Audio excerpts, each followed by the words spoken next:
아멘. 오늘 함께 읽을 말씀을요, 두 가지 길이라는 제목을 가지고 말씀을 나누고자 합니다. 사람들은 인생의 여정을 길로 표현하곤 합니다. 인생길을 걷다 보면 어쩔 수 없이 그렇기 때문에 우리는 선택의 기로에 놓이게 되죠.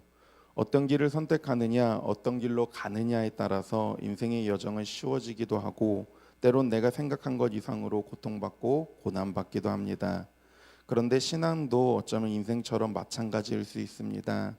하나님을 믿는 그리고 하나님의 백성들에게도 인생의 여정처럼 신앙의 여정에도 선택의 기로에 놓일 때가 있습니다. 어떤 신앙의 길을 선택하느냐에 따라서 그 결과가 확연하게 달라지는 것을 알 수 있습니다. 하나님이 원하시는 길을 선택할 때는 그 길은 축복받는 인생으로 살아갈 수 있지만, 반면에 하나님이 원하시는 길이 아닌 다른 길을 선택할 때는 저주받는 인생으로 비참하게 살아가는 것을 우리는 알 수 있습니다. 그래서 우리가 성경의 인물들을 통해 무엇을 깨닫습니까? 신앙의 여정을 선택하는 그들의 삶을 통해 우리는 정명교사를 삼습니다. 믿음의 선조들의 선택과 행동들을 보면서 우리는 하나님이 원하시는 뜻을 발견하고 하나님이 원하시는 길을 발견하여 그 길로 나아갑니다. 시편 1편 6절의 말씀을 보면 이렇게 말씀합니다. 무릇 의인들의 길은 여호와께서 인정하시나 악인들의 길은 망하리로다라고 말씀하지요. 어떤 길에 들어서고 어떤 길에 나아가느냐에 따라서 인생의 결과가 확연하게 달라지는 것을 우리는 알 수 있습니다.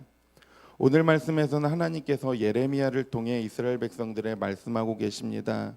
우리가 그동안 예레미야를 읽으면서 깨달은 바로는 하나님께서는 이스라엘 백성들에게 여러 번 기회를 주셨다는 겁니다. 하나님께로 돌아올 수 있는 길과 기회를 하나님께서 열어주셨습니다. 그런데 우리가 알다시피 이스라엘 백성들은 하나님이 주신 기회에 어떻게 반응하였습니까? 우리가 알다시피 그들은요, 하나님이 주신 기회를 본인들의 발로 차버렸습니다.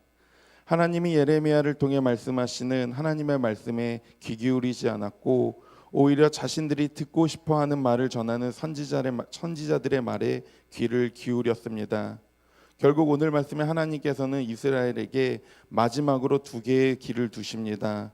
그것이 8절 말씀입니다. 함께 읽겠습니다. 시작. 여호와께서 말씀하시기를 보라 내가 너희 앞에 생명의 길과 사망의 길을 두었노라 너는 이 백성에게 전하라 하셨느니라. 하나님은 예레미야를 통해 이스라엘 백성들에게 그의 인생에게 두 가지 길을 제시하였습니다. 두 가지 길을 놓았습니다. 하나는 생명의 길, 다른 하나는 사망의 길입니다. 그렇다면 이스라엘 백성들이 선택해야만 하는 길은 어떤 길이겠습니까? 뭐니 해도 당연히 생명의 길입니다.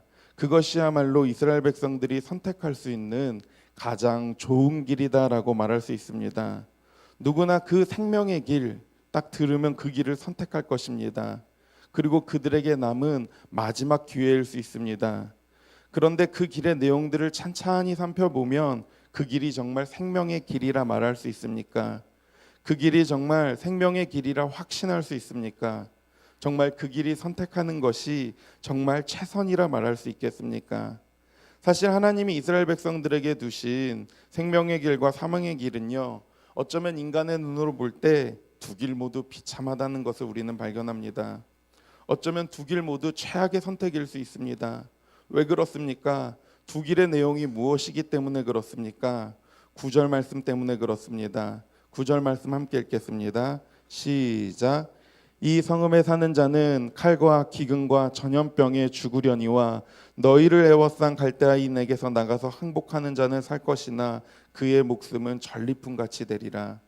먼저 하나님이 말씀하신 사망의 길은요, 그 성읍에 그 예루살렘에 남는 것입니다. 그리고 살아가는 것입니다.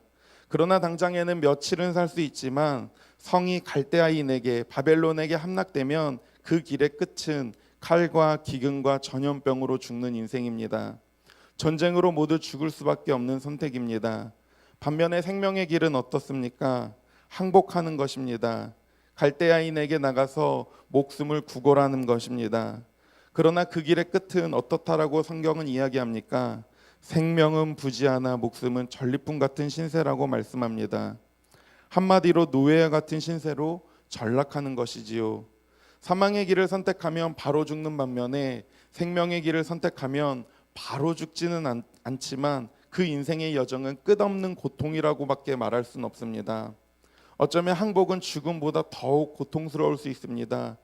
왜 그렇습니까? 항복에는 희망과 소망이 없기 때문에 그렇습니다.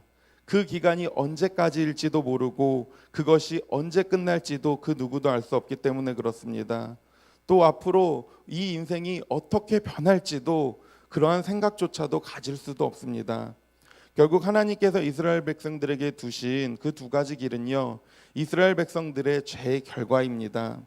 어떤 길을 선택해도 그 죄에 대한 책임은요, 이스라엘 백성들이 져야만 합니다. 10절에 하나님은 이렇게 말씀하시지요. 여호와의 말씀이니라. 내가 나의 얼굴을 이 성읍으로 향함은 복을 내리기 위함이 아니요 화를 내리기 위함이라.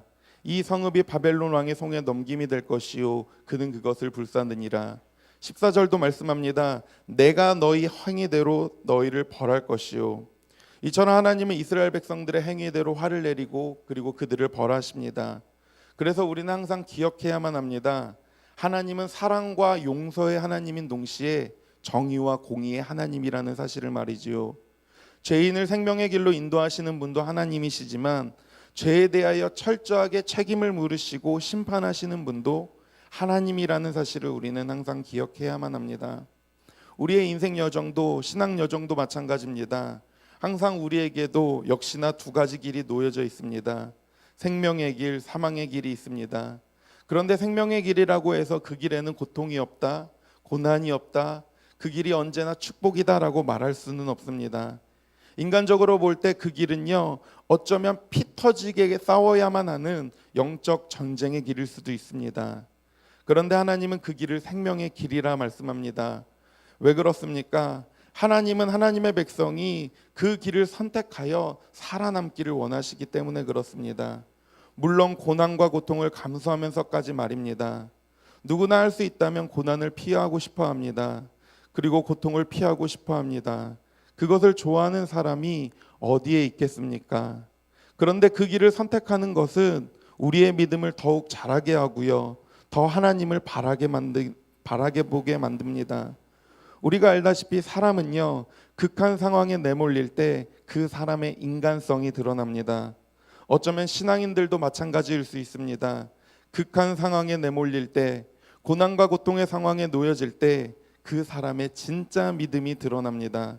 내가 정말 하나님을 의지하고 살아가고 있는지, 아니면 여전히 하나님이 아닌 내 힘과 내 능력으로 살아가고 있는지 말입니다. 진짜 하나님의 사람은 말입니다. 그 상황과 환경에서도 하나님만을 의지하여 그 상황을 뛰어넘겠지요. 그래서 어쩌면 그 길에 생명의 길이라 말할 수 있습니다. 결국 우리가 할 수 있는 길은 무엇입니까? 우리가 선택할 수 있는 일은 무엇입니까? 내 목숨은 전리품 광항의 상황에 놓일지라도 이 길이 하나님께서 나에게 주신 생명의 길이라면 그것을 믿고 확신하며 의지하는 것밖에 없습니다. 주님 붙잡고 기도하며 그 길의 가운데 주님과 동행하는 것밖에 없습니다. 사랑하는 영혼오른 교회 성도님들, 우리 성도님들의 인생의 여정은 어떤 길 가운데 놓여져 있습니까? 여전히 무엇을 선택해야 하는지 고민하고 주저하고 계십니까? 고난의 길이라도 그 길이 생명의 길이라면, 그리고 우리의 믿음과 우리의 신앙이 자라는 길이라면 그 고난 또한, 그 고통 또한 선택하기를 권면합니다. 사도 바울은 빌립보서 1장 29절에 이렇게 말씀하지요. 그리스도를 위하여 너희에게 은혜를 주신 것은 다만 그를 믿을 뿐 아니라 또한 그를 위하여 고난도 받게 하려 하심이라. 하나님이 우리에게 그리스도를 위하여 은혜를 주신 까닭은 무엇입니까? 그를 믿은 것뿐만 아니라 그를 믿기 때문에 받는 고난도 있음을 우리에게 알려주시기 위함입니다. 그 은혜가 얼마나 큰지를 알려주시기 위하여 우리에게 은혜를 내려주십니다. 오늘도 우리가 기도할 때 그 주님의 은혜를 기억하며 기도하기를 원합니다. 하나님, 내가 인생의 여정 가운데 내 생각과 내 뜻대로 그 길을 선택하는 것이 아니라 오히려 정말로 하나님의 뜻에 맞추어 선택할 수 있는 믿음과 지혜를 달라고 기도하기를 원합니다. 또 그 길이 정말로 고난이지만, 고통이지만 내 믿음이 자라고 우리 가정이 성장하는 길이라면 그 길을 선택할 수 있는 용기 또한 내려달라고 기도하기를 간절히 원합니다. 그 길이 지금 당장은 어렵고 힘들지라도 하나님은 그 길을 통해서 우리가 생명으로 나아가기를 소망합니다. 그리고 그 길을 통해서 우리의 영적으로 승리하며 살아가는 하나님의 사람들이 되기를 소망합니다. 오늘도 우리의 삶의 자리 가운데 정말로 승리하며 살아가기를 원합니다.